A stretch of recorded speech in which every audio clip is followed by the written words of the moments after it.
लोकसभा चुनाव के चलते हर पार्टी अपने अपने चुनाव कार्यालय का उद्घाटन कर रही है। वहीं गुजरात के अंबाजी में बीजेपी के अंबाजी मंडल के चुनाव कार्यालय का उद्घाटन स्वास्थ्य मंत्री ऋषिकेश पटेल द्वारा किया गया। अंबाजी में भारतीय जनता पार्टी अंबाजी मंडल के चुनाव कार्यालय का उद्घाटन स्वास्थ्य मंत्री ऋषिकेश पटेल द्वारा किया गया। चुनाव कार्यालय का उद्घाटन करने के बाद स्वास्थ्य मंत्री ऋषिकेश पटेल ने अंबाजी में एक बैठक को संबोधित किया। इस मौके पर गुजरात प्रदेश प्रवक्ता जयराज सिंह परमार उपस्थित रहे।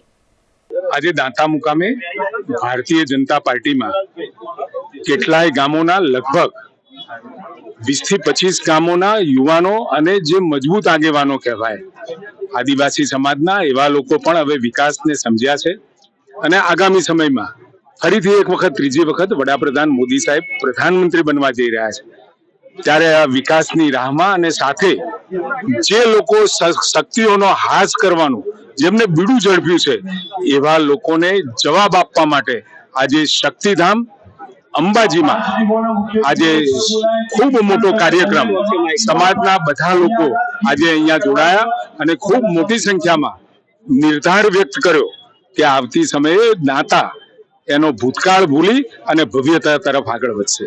ખાસ કરીને કહીશું કે જે રીતે રાહુલ ગાંધી જે નિવેદન રજવાડાને બહુ નારાજગી પ્રવર્તી રહી છે અને જ્યારે તારે રજવાડાઓ જે લોકશાહીનું સ્તંભ બનાવવા માટે જ્યારે રજવાડા સોંપીને રજવાડા લોકશાહી બનાવવામાં મોટો ફાળો ભર્યો ત્યારે એમને વિરોધ કરાય છે। એમની માનસિકતા પહેલેથી જ તમે કોંગ્રેસનો ભૂતકાળનો ઇતિહાસ જોશો તો તમને ખ્યાલ આવશે કે એમને કે જે લોકોએ દેશના વિલીનીકરણમાં સરદાર પટેલના પ્રયાસોમાં ખુશી ખુશી જે લોકોએ પોતાના રજવાડાઓ સોંપ્યા હતા પોતાના રાજ્યો સોંપ્યા હતા એવા લોકો માટે એવા રાજાઓ માટે જે પ્રકારનું એમને નિવેદન કર્યું ખૂબ ક્ષોભનીય છે।